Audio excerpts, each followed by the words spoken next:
আজ রাত আনুমানিক ৮টায় আবদুল্লাহপুর থেকে গুলিস্তানগামী আসমানি পরিবহনে ৩ সদস্যের একটি মোবাইল ছিনতাইকারী চক্রকে আটক করা হয়। রাজধানীর নতুন বাজার এলাকায় ভাটারা থানার সামনে বাসের যাত্রীদের সহযোগিতায় তাদের আটক করা হয়। পরে তাদের ভাটারা থানায় হস্তান্তর করা হয়।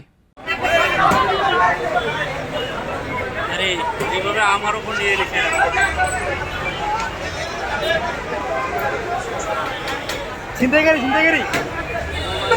হ্যাঁ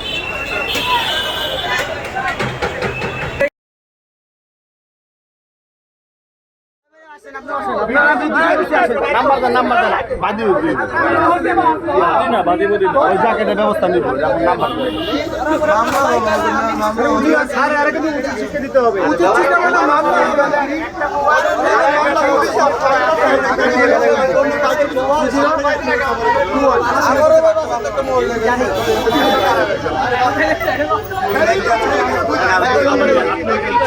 আমিও ছিলাম, এই ভাইও ছিল, এই দুইটাই আমরা দুইটাই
একটা টিম আছে